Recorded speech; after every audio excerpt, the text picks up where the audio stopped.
Welcome to Macro Hive Conversations with Bilal Hafiz. Macro Hive helps educate investors and provide investment insights for all markets from crypto to equities to bonds. For our latest views, visit macrohive.com. Okay, greetings and welcome, Sean. It's great to have you on the podcast. I've been looking forward to our conversation. Thank you. Thank you for having me. I appreciate it. Now, before we go into the heart of our conversation, I did want to ask something about your origin story. What did you study at university? Was it inevitable you'll end up in finance, and some of the key milestones you've had over your career until now? Sure. I think it was a little bit inevitable that I would end up in finance. I spent the latter part of my teenage years growing up just outside of Chicago, and the neighborhood that I lived in, there were a few of my neighbors that traded commodities on the Chicago Mercantile Exchange. And even before that, I was very interested in the equity markets. Purchased my first stock when I was 14. Was always very interested in financial markets, but really became enthralled with them when I moved to Chicago. I ended up going to university and studied actually accounting, always knowing I wanted to get into finance, and ended up working for Price Waterhouse for 3 years after I graduated. And that was a great experience, learned a lot, both in auditing and corporate finance. And then was really fortunate back in August of 1993 to land a job with Trout Trading, which was a commodity trading advisor that was based in Chicago at that time, but was moving out to Bermuda and did short-term systematic trading internally. The specific role that I was hired to do there was to take some of the excess margin capital and allocate it to external trading managers. So my job was to find other traders, deploy that capital, and really loved that job. But really, my background and passion since I was a teenager, I really loved the markets, and I've been very fortunate to kind of know what I wanted to do for a long period of time. And the accounting background, that's interesting. I mean, how have you found that to be helpful in your career? I think that um, accounting is a real discipline in terms of learning how balance sheets and income statements and cash flow statements are put together.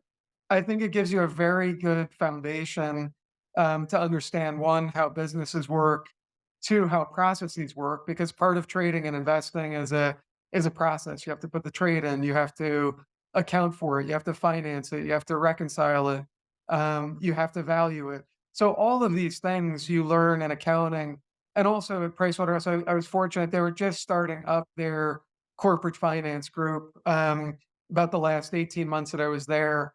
And what the corporate finance group really did was special projects, was going into situations where there was either a merger, divestiture, some change within the business that we needed to do some specialized either auditing work, accounting work, valuation work.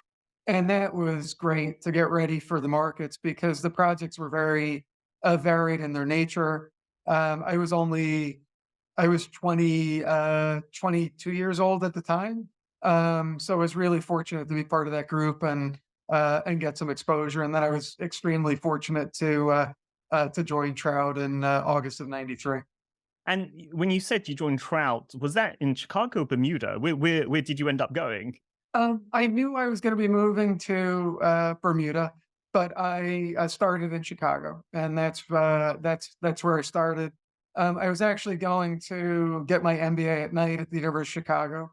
And I remember interviewing at Trout, and basically Monroe at that time said it really wasn't necessary to work there and needed to move out to Bermuda. So when spoke to the folks at University of Chicago, they said I had 7 years to finish up if I needed to, and went out to Trout. Never finished my degree. It was 13 or 20 courses through, but I think the training and experience I got at Trout was really what I wanted to go do and pursue. And it was a fantastic experience. And people at University of Chicago, they gave me great advice as well. They're like, if this is really what you want to do in pursuit of your MBA, then you should just go do it. And come back if something doesn't work out or you want to finish your degree. So no, I've been really fortunate with good mentors and good advice in my life. And just as a sort of a side note, what was it like living in Bermuda? Because you Well, obviously you spent a lot of time in Chicago, a major city, and then go to Bermuda. That's quite a shift. Um, I grew up half my life in New Jersey and half in Chicago. So first thing I realized was the weather was a lot better. The second thing was the job was really challenging. So this was really at the beginning of kind of the hedge fund industry, some of the strategies that were being used. And I was fortunate to be able to look at all of those strategies. And I was surrounded by a group of people that were about the same age. Everyone I would say was younger than 30 years old at that time. The fund at that point in time was probably about $400 million. Monroe was, brilliant, interviewed in the Market Wizard, so it was fantastic to work for, placed a lot of trust and responsibility. I enjoyed living there, and really enjoyed working for Trout. But after 3 years, I did want to leave the island. It got a little small for me, and that's when I decided to leave. But no, I really enjoyed my time at Trout and incredibly grateful, to the organization for giving me the chance. And you mentioned your job was to allocate money to external managers, and in some ways you then had a front row seat on the evolution of the hedge fund industry over the course of the 90s and later. So, I mean, what are some of the general observations you'd make about how hedge funds evolved, as you've been assessing them and looking at them, investing in them, and over the past few decades? Yeah, I think when you really go back even further in history and look at when some of the hedge fund activity started, it would go all the way back to the merchant banks. Almost in medieval times where they were lending, they were trading commodities, they were doing all sorts of things and grew from there. And then you had the advent of some of the deregulation in investment banking that took over a lot of the proprietary trading, and that coincided a little bit more with kind of the birth of what I would call more of the mainstream hedge fund strategies. But back in 1993, when I got involved in the business, very different than what it is today. You would have portfolio managers leaving probably very lucrative careers on Wall Street and investment banks, prop trading, other types of firms to go set up these entrepreneurial businesses, most of which had less than $100 million in capital. And I remember the first kind of managed accounts report, so the MAR monthly newsletter that would come out on the hedge fund industry, and they would talk about the $100 million club, and it may have had 15, firms on it. And also the asset classes that were being traded then, it was everything from fixed income mortgages, so you're doing basis trading. It was CTAs, it was equity long short. But things were being done in a very different. I'm not going to say I'm naive. They were actually cutting edge at that time because the data wasn't available at that time. The computing power, believe it or not, wasn't as available at that time. The risk systems were not as evolved as they are today. So you went through a real period of time where I've been fortunate to kind of have a front row seat to see how this has evolved. And happy to talk about some of the strategies that worked at one point in time that don't work and the reasons for that. But I've seen throughout my career that regulatory changes and countries, how they apply those regulatory changes can have a pretty dramatic impact on how hedge funds operate within the various markets.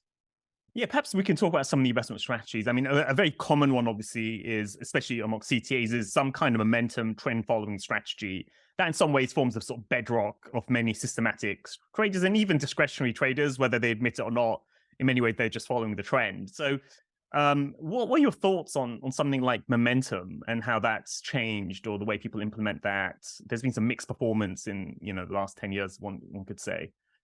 Well, I think when you go back to the 70s and 80s, one of the big issues for systematic traders was just getting data.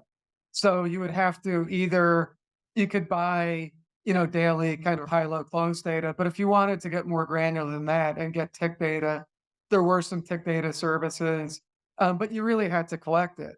And then the problem was, okay, I'm collecting all this data. Where do I store it? We take storage now, for granted. And then it's okay, how do I process this? What type of computer do I need? Do I hook several computers together to get computing power? So I think that some of the advantages that you have then have been a little bit eroded today. Computing power is much faster, data is more available, um, calculations on computers much faster. So there was an edge back then, I would say, to momentum trading, simply because people were a little bit slower to kind of catch up to it. Now, when And you look just at as a side note, I yeah, started off in 97, at JP Morgan. And I remember one of my earliest jobs was to go to the library of the LSE to photocopy pages of data.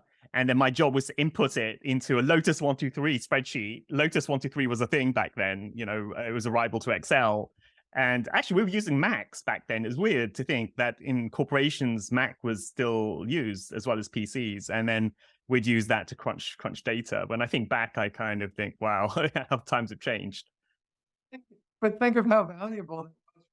Once you had that information, it did provide, kind of an edge to what you were doing. And I think nowadays, with momentum, certainly momentum's a factor in all markets, and I think it is a common factor within a number of hedge fund strategies as well. And I would say that it's probably a little bit more episodic now than what it was back in the 70s and 80s.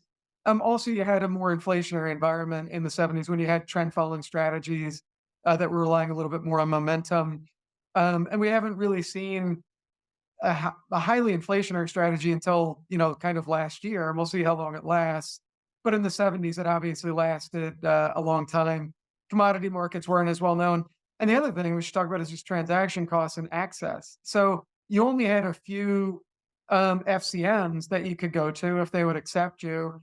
And the round ticket, charges per lot were probably, $35 to $50. You So you mentioned had some FCM there, just for the audience, if you can explain what an FCM is. futures. So it's a futures commission merchant. What it really is a broker for commodities at that time. And you would place your trades through them, but you had to go through a process to be accepted. And trading per contract was very, very expensive. So the transaction costs have come down materially now compared to where they were.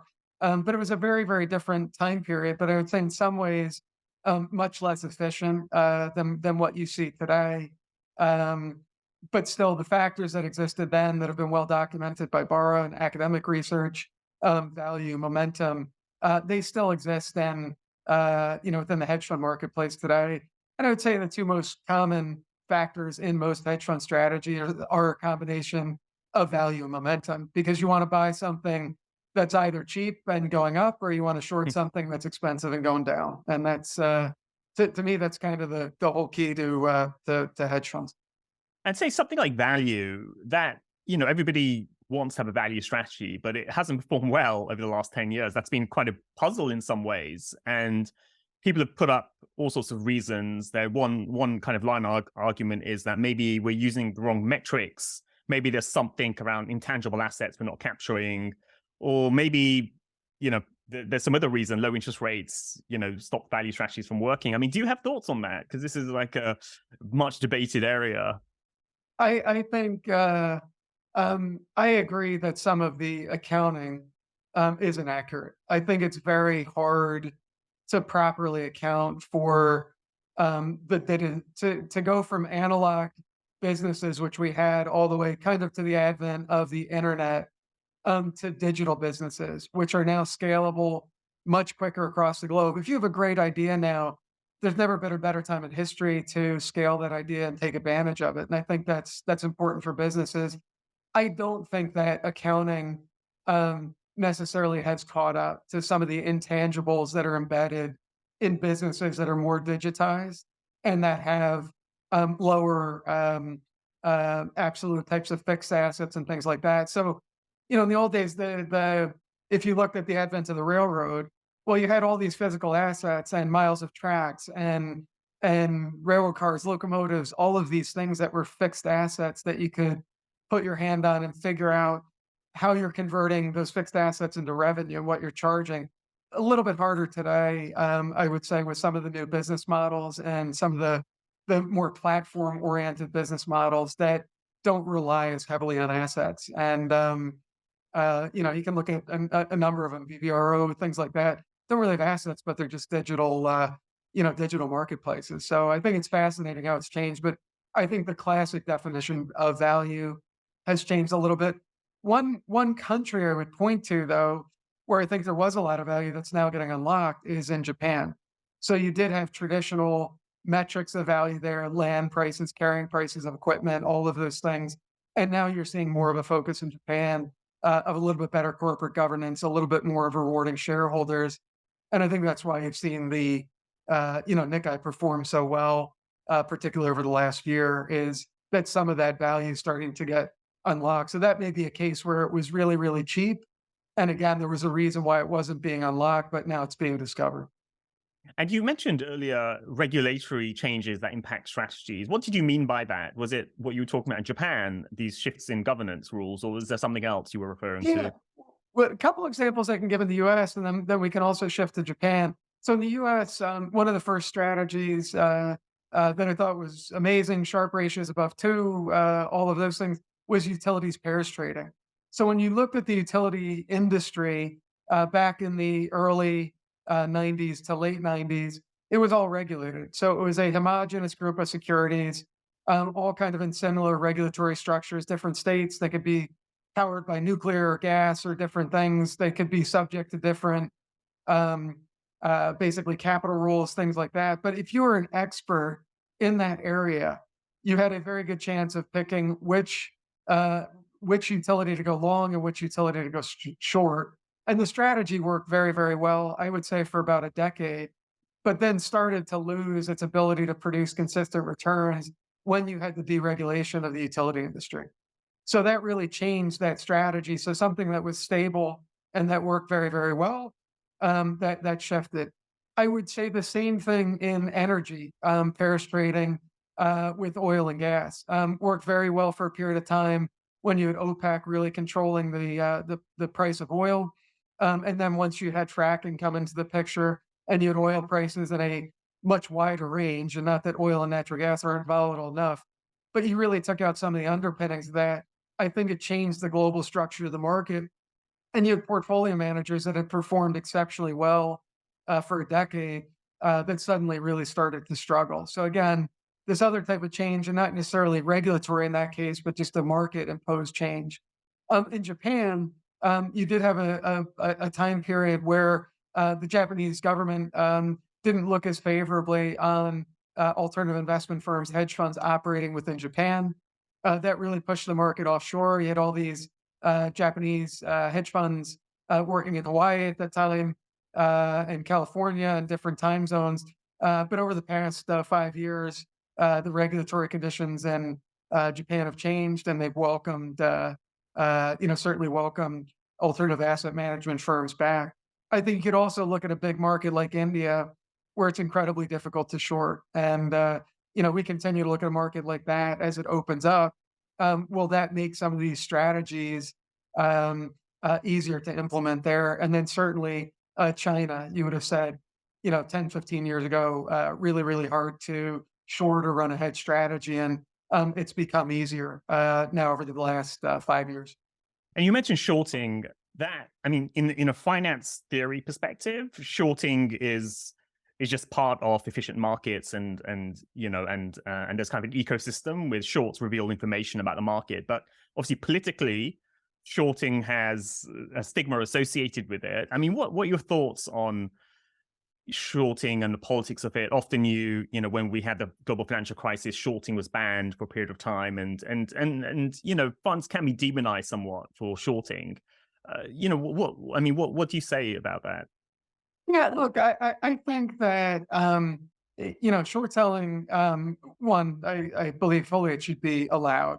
You should never be able to manipulate the markets and do that. And I wouldn't agree if someone's trying to use that to do that. But there's very legitimate reasons to short. So when you look in a commodity market, people are allowed to short commodities, and why are they doing that? They're doing that for prices. When people shift over to equities, they sit there and say, well, this is just speculation. Or they said that about credit default swaps and things like that. But there's legitimate reasons to try and hedge your exposure to equities. And when you look at some of the strategies that we run within fundamental equities, and they tend to be more sector focused, it's natural to want a short within the same sector that you are long, and not necessarily saying that that company is going to go out of business. But at the same time, you're making a relative performance decision that one company is going to outperform another. And that's really the investment decision that you're making. So, no, I feel that shorting is healthy for the market. It's price discovery, and look, it's treacherous. It's Yeah. not the asymmetry of shorts as we saw in GameStop is really really bad. So you need to be careful on the short side. But I think it should absolutely exist because I think it helps with price discovery. Think it helps with market liquidity. And I would argue with any, CEO out there who has a large short interest in their stock, if they can convert the short sellers into buyers or at least neutral in their stock, they've got a built-in base of people that have to go buy the stock back. So Mm. also in convertible bond structures, in secondary issues, and all those things, the dealers need to be able to short securities to hedge. In the options markets, you need to be able to short securities to hedge your exposure. So to me, it creates liquidity and creates just a more balanced market. Yeah, no, I'd agree with that. I think short sellers, in some ways, there's an easy target that allows companies or others to distract away from really poor fundamentals, and often, in many cases, scandalous behaviors by corporates as well gets revealed through short sellers. And now, I did want to ask you about Lighthouse. So, you founded Lighthouse Group a number of years ago. Could you talk a bit more about what you do at Lighthouse, what the focus is, and then we can delve a bit more deeply into some of the way you manage risk? Sure. So it started Lighthouse over 25 years ago now. I left Trout Trading in August of 1996 and actually moved to work with a group of families down in Florida that were interested in hedge funds at the time, and built out portfolios for them of hedge funds, and mainly investing solely with external hedge funds at that time. In 2004, we really started to kind of shift the focus of the business and create more of a platform. And by platform, I mean um, we really wanted to access portfolio management talent, whether it had its own fund vehicle, had its own operations, had its own risk systems, anything like that. For us, building the firm was always about just the talent. And there are many things, many groups around the world that are super talented at what they do, and want to be able to invest with them. But that's really how we built up the firm, and also built up the infrastructure around that as well, which some of our institutional clients like to use also. So in total, we manage about $15 billion today, and that's really been our brief journey. So. That sounds great. And, again, within the finance community and academic community, there was a debate about how do you measure risk and returns at Sharps or Tino? Should you look at drawdowns? I mean, how do you think about what is the right way to measure performance more sort of generally and philosophically? I think that it depends on if the underlying assets are liquid and fully tradable, or if you have some illiquid assets in there as well. So, as an example, if you're in a private credit strategy and you use Sharpe ratio, I'm not sure that's a really good measure of risk. You're taking credit risk, you're accruing income every day. If nothing bad happens, you earn that. If you get repaid, you earn your return. But it's not a really great example of the embedded risk. We tend to invest in very liquid instruments. Our turnover is fairly high. Our risk management depends on that turnover as well. So in our case, where these instruments are freely traded, there's volume in the instruments that we're trading. I do believe that looking at a Sharpe ratio or some volatility adjusted performance is um, uh, is a good way to look at it, with one caveat. And the important caveat is, as we all know, whenever you look at these markets, do not have normal distributions. So they tend to have fat tails. They tend to have fat tails on the left side instead of the right side. Um, And you need to be mindful of that when you're using any of these types of statistics. So if you want to use something like modified VAR, or you want to really shock things into different types of volatility at risk scenarios, I think that's a better way to look at the absolute risk than just to say, these returns are normally distributed. We can apply a normal distribution. We're all good. A good example of that lately would have been in March when you look at really 2-year futures contracts around the globe. You had off the charts standard deviation moves. So the big debate right now is that the new distribution you should put into your risk models, or do you use more, more data? Certainly we've seen it once. It can happen again. My argument would be probably not going to see that on that extreme basis. It can happen. So that has to be in your scenario testing. But you need to understand that there are inherent limitations in any statistical measure.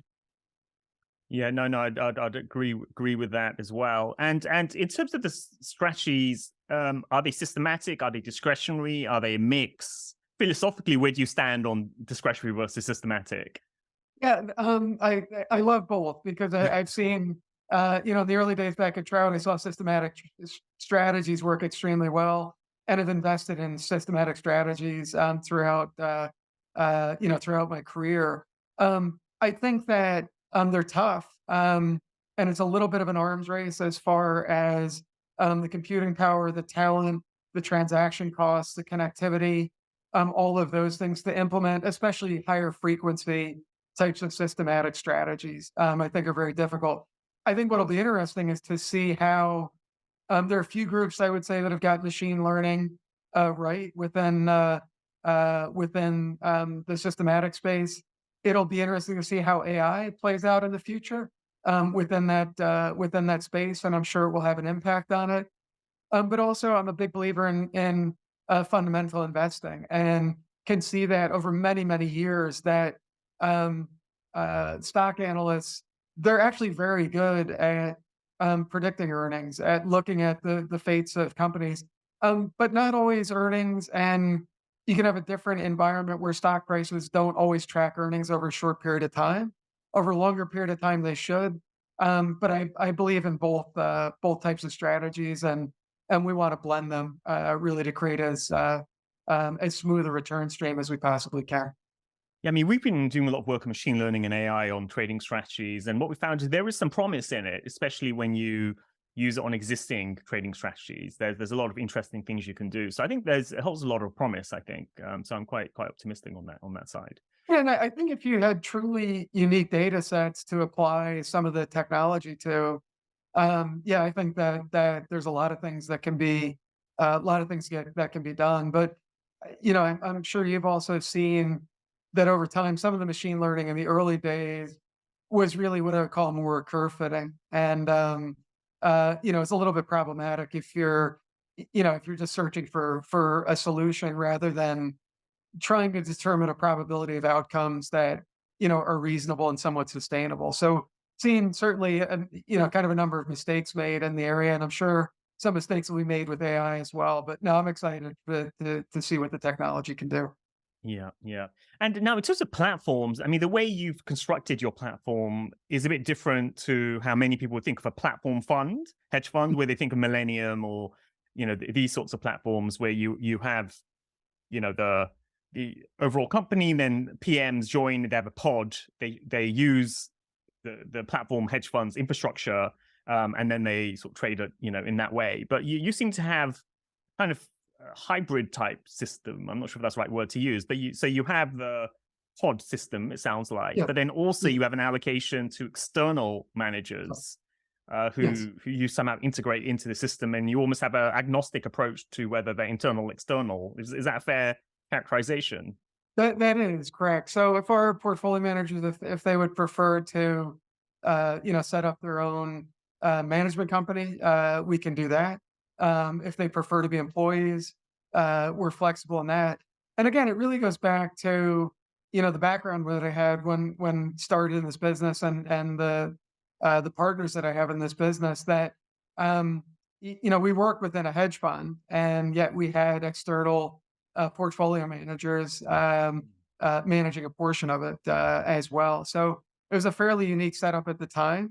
but it's worked for us. We've developed a lot of relationships across the industry, and I think it's I think it's great that we can harness harness talent in a number of different ways, and that's how we've chose to set up our particular platform. And now you've worked with lots of external managers, so I have to ask you this, and I'm sure there's no single answer, but how do you pick a good manager, whether it's internal or external? I mean, how do you know a PM will be good or not? Well, the honest answer is you don't necessarily know, and like we talked about before, there's some market factors that can change. So you can have a fantastic PM, and then the market changes. So um, the first thing that we have to look for, and again, besides the obvious things of character, integrity, those things go without saying. Um, but someone has to be able to articulate an investment strategy to us. So someone has had to have thought about what they're trying to accomplish, what the goals, what the objectives are, what they believe their advantage is, and what I believe is, otherwise a fairly efficient marketplace. So you really have to have an understanding of how they're set up and what they're trying to achieve through their investment process. The next most important thing for us is that there is a risk management process in place as well. So if you're losing money, what are you going to do? Are you going to double down? Are you going to cut risk? Um, we were definitely trained more in the philosophy, and that's certainly my philosophy. When things are going against you, you get smaller. Where they're working for you, you can get a little bit bigger, but not necessarily trying to fight the market in that regard. But everyone has their own unique way of looking at risk, and they need to be able to articulate what they're going to do in difficult situations, or if they're wrong, how they're going to get into and out of positions. Those sorts of things are very, very important as well. Um, and the last thing would be experience. We really don't have the ability necessarily to just train people purely. So if someone brings us a completely new idea and they don't have any experience in the markets or implementing that, so they don't have any experience with transaction costs, they don't have experience with trading, those sorts of things, it's probably not the right fit for us. So some experience of trading the strategies, we tend to work with very experienced portfolio managers, because I think um, you need to have taken some losses. You need to refine your risk management approaches, over time, and have a real risk philosophy. You need to have been through some different market cycles. All of those things are very, very important. But yet, you have to have an investment process and describe the edge. You have to be able to articulate a risk management philosophy, and you have to have experience. And on the experience side, historically, and you touch on this, investment banks had prop desks, and prop desks were a big supplier of portfolio managers into the hedge fund industry. Now, since we had the Volcker rule and since the global financial crisis, most banks have had to shut down their prop desks. So, I mean, do you find there's an issue in terms of the talent pool coming to hedge funds, that there isn't a training ground for, new talent? Well, I think that in some respects, the talent has changed more towards the hedge fund industry, which has grown, massively from a few hundred funds back in the early '90s to, 3 or 4,000 today, just in the US, and probably that many in China as well. So I think that there's more training possibilities within other hedge funds. Also within traditional asset management firms, they've started some programs with hedge fund investing, and doing things both systematically and fundamentally as well. So I think that there is a large pool that's out there. It's definitely competitive as far as the talent space, and some of the talent that came off of the investment banks as well had a big advantage that you don't have in the hedge fund space, which was some of the flow trading and some of the information that they would have seen. Again, going back to the '90s, the rules have all changed. It's very different now. But you could have taken someone off of the, kind of prop desks or flow desks, and they would have really struggled within the hedge fund space. So you have to be careful as to what the training are, and what people's backgrounds are, and what they relied on to kind of generate the returns that they did, or the representing that they did as well.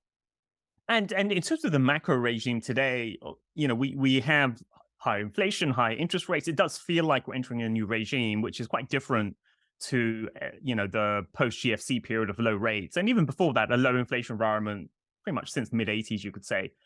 I mean, do you think that means that you as an investor, or just investors in general, need to shift their approach to investing? I think that I think there will be more opportunities this decade for hedge funds if we normalize interest rates. So I think we hadn't seen a period of time like we saw from the GFC through the COVID time period where rates were kept that low and really, really constrained. So there's kind of fiscal repression, certainly interest rate repression. And I think when you allow that to normalize, you'll break back some more normal levels of volatility in the marketplace, which I think are very, very healthy. I think that normal level of volatility also relieves some of the stress that can really build up in the markets over time. And we saw examples of that this year where we had a string of bank failures, obviously in the U.S. In March that happened very quickly, all due to rapid rise in interest rates and deposits being taken out.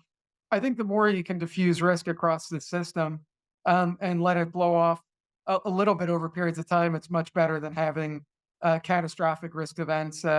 As we've seen in the past, '08, we saw, banking, we've seen banking crises forever, going back to the 1800s as well. So I think allowing the system to function, allowing entities to fail, having a little bit more variability in the markets, I think is a healthy thing. And I think that helps with the returns as well. There's a little bit more of a risk premium put back in the markets. I would say one phenomenon right now that might be suppressing some of the equity volatility in the market is just the advent of options trading and just the amount of gamma exposure that we had. We had a big options expiration last Friday, and you can kind of see where the market's going to be pinned in terms of some of the options trading. So I've really been fascinated by looking at that over the past couple of years to see how that technical is starting to influence some of the volatility in the market. But I think on Friday, the VIX closed right around 14, which I believe would certainly be the kind of the low for the year.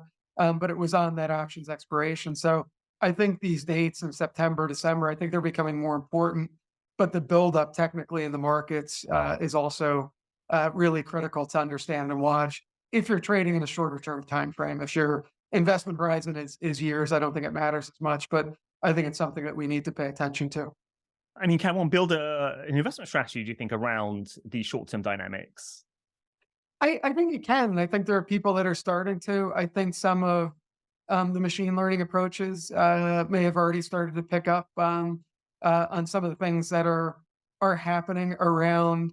And I would say a lot of it's around the weekly and daily options that are more common in the US. And that can fade as well. Because the best thing to do this year would have just been to sell kind of sell short-term options and collect your money every week and just roll them.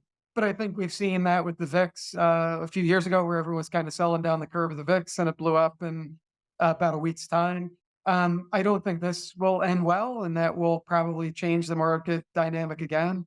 But yes, I think there are some ways to take advantage of that, and also if you have a belief that more volatility is in store, over the next 6 to 12 months, I think it's an incredibly good time to have some hedges on, just because the implied volatilities are fairly cheap.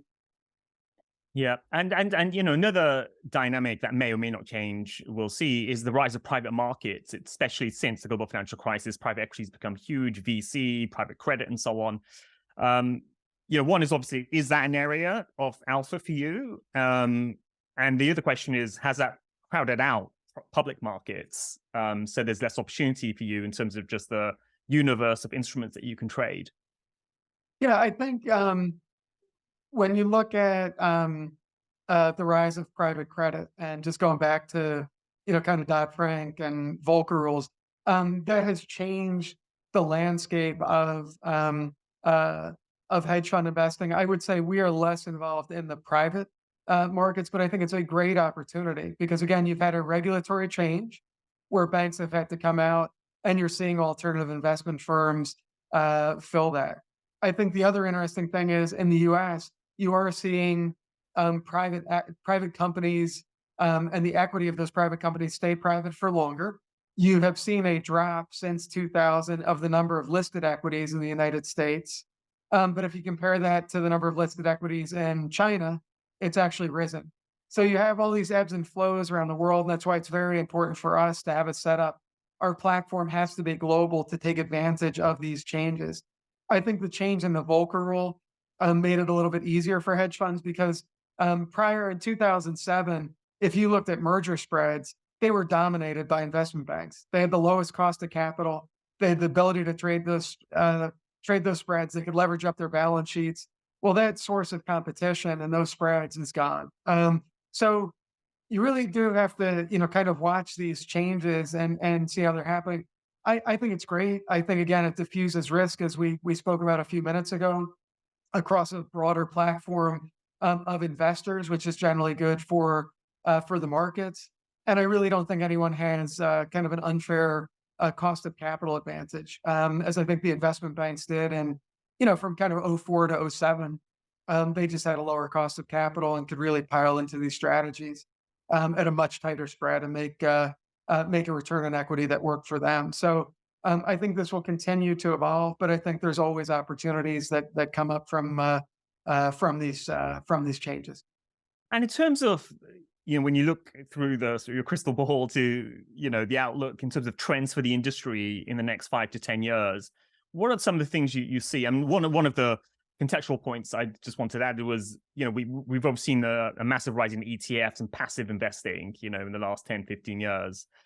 I mean, do you think there'll be a shift towards active? And then within active, what types of strategies do you think will stand out? And just something general about where you think we're going as an industry. Yeah, I think that you're starting to see less and less equity research published on some smaller companies. And I'm not saying, micro cap companies, but I'm saying some companies that used to be fairly large that have very limited, research covers, multi-billion-dollar companies that just have less coverage. And that's on a global basis. So someone has to step in and fill that void. And I think that hedge funds can do that particularly well. So I think you're going to continue to see a dearth of coverage because the investment banks, I think their incentive is, again, they want large IPOs, large transactions, those sorts of things.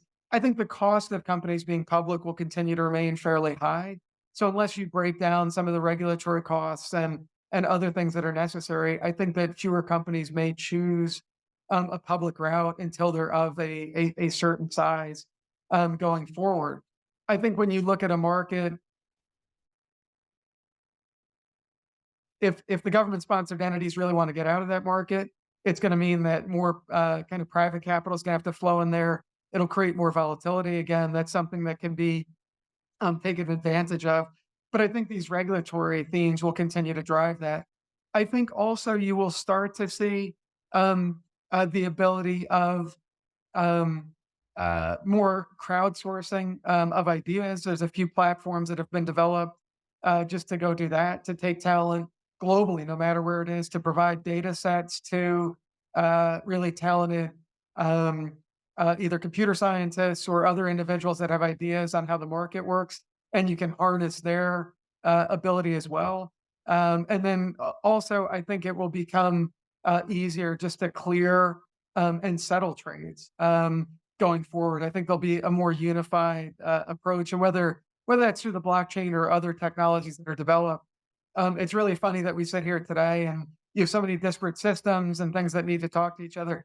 I think that you'll see that more homogenized going forward, which will make it easier for people to get involved in the market, which again I think is a good thing. So no, I'm optimistic about the strategies that can be implemented within hedge funds, and especially across the globe, and especially as you open up additional markets for trading. And in terms of your, outlook in say the next 6 to 12 months, I mean, do you have a macro stance? Are there certain strategies you think will do particularly well? And you mentioned earlier you think it's given the level of equity vol, it may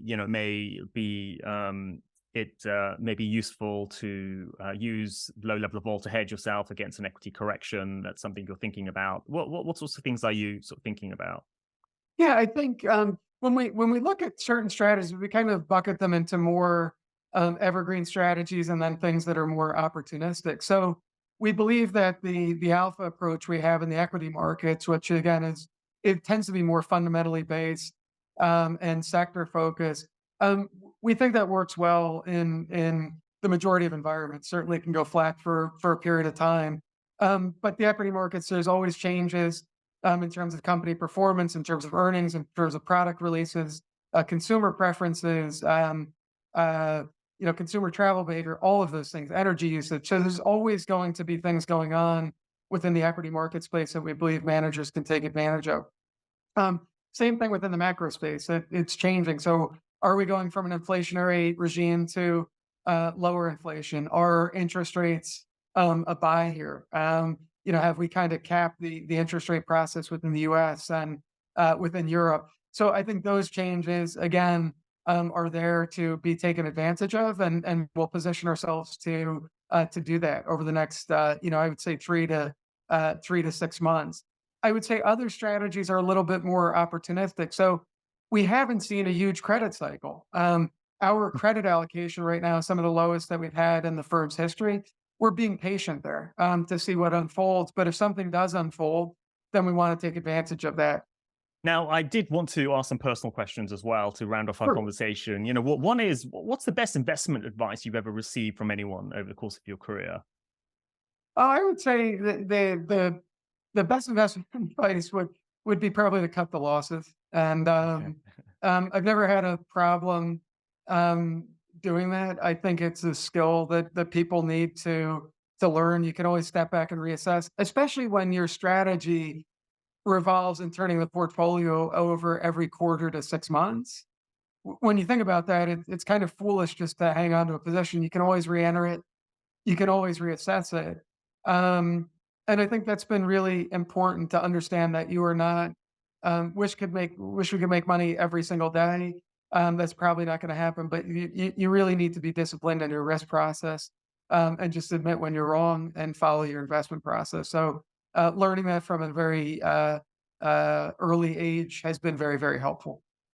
And some of our audience are relatively young. They're leaving university or will leave university after the summer to enter the real world, the work world. I mean, what advice would you give youngsters as they enter the work world? I would say the biggest thing is that if this area interests you, you need to have a lot of intellectual curiosity. There's tons you can read on the finance space and learn. I would say the other important thing is to reach out to people within the industry and talk to them about their experiences. So if there's something you're interested in, reach out to someone that's doing that. And I think you have a real advantage from the time you're probably 15 to through university. I found that people are very willing to give their time to talk to students and younger people that are interested in this space. And certainly I've always enjoyed doing that and talking to people about what we've done at Lighthouse and what we're trying to do. But you need to reach out and be proactive. And if you do that, I think you'll find some people with a lot of experience will open up and have a conversation and give advice there. I would also say reading. I learned a lot through reading and had to do that very quickly when I joined Trout. And one of the things that really, really helped me was in the early days, I would listen to a portfolio manager. If I didn't understand exactly what they were saying, I would go to books, read what the strategy was, and then I would write up their strategy and give it to them and have them critique it. So if I got it right through writing it, and they agreed with what I had written down on that piece of paper saying, this is your strategy. Did I hear this correctly? I learned a lot. So I also found by having to articulate that and write it down that it helped quite a bit.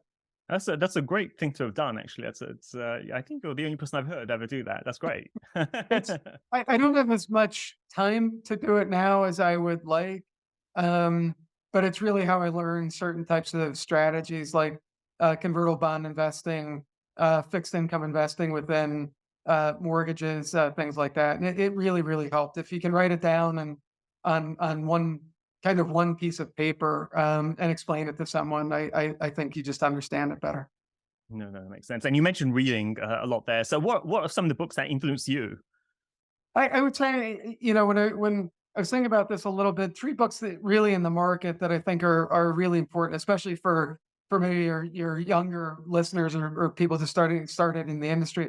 I think one of the most important things to understand in the marketplace, and again, this is more from a little bit of a shorter term investment perspective, but you have to understand options and whether you trade them or that. I just think understanding probabilities through options is the most important thing. And I think the classic book on that was written by Sheldon Natenberg, which is Option Volatility and Pricing. It's a little bit older, but I think it gets through the concepts. And if you can understand distributions of financial prices and the probabilities of hitting those prices, you can understand a lot about how the financial markets work. So I'd say that's one book to read. I would say The Market Wizards. That whole series of books is fantastic to read about different types of trading strategies, investment approaches. It really covers the gamut. It can cover equity investing in the newer books. It covers trading strategies in the older books. It still applies. So just reading those interviews and understanding is really important. And then if you're specifically interested in hedge funds and the history of hedge funds, I would say More Money Than God, which was written by Sebastian Mallaby, I believe, just goes through a great history of hedge funds and a little bit more of a modern time frame to it. But those three books, I would say, or in the case of the Market Wizards series of books, I would say just reading those three would give you a great background for financial markets and hedge fund investing. And I would also say one other area that I get a lot more information is through podcasts. And your podcast is great, but the beauty of podcasts is that the information is current. So when you go to a book, it's not as current. And now by building podcasts and certainly you're up to 170 episodes practically now. That's right. Yeah.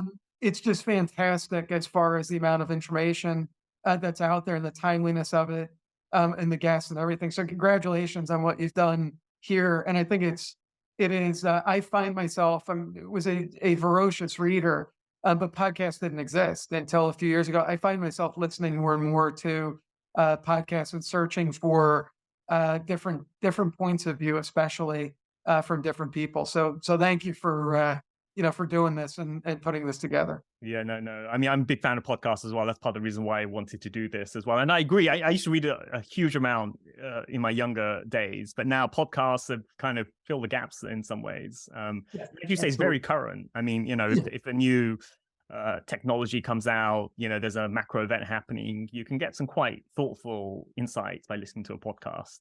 Yes, very quickly. So so I think that's also a great way to get up to speed quickly for some of the younger listeners or just people starting out in the industry. Go search the web, listen to this podcast. Absolutely, you're going to learn a lot just by going through all these episodes. It would take you quite a while, but if you went through them, you'd have a great history of the last few years of what's going on in the macro space. Yeah, no, that's great. So with that, Sean, thanks a lot. It was excellent learning from you, and good luck with with the company and investing. Thank you very much. Appreciate you having me on, and good luck going forward as well. Thank you. Thanks for listening to the episode. Please subscribe to the podcast show on Apple, Spotify, or wherever you listen to podcasts. Leave a 5-star rating, a nice comment, and let other people know about the show. We'd be super grateful. Finally, sign up for our free newsletter at macrohive.com/free. That's macrohive.com/free. We'll be back soon, so tune in then.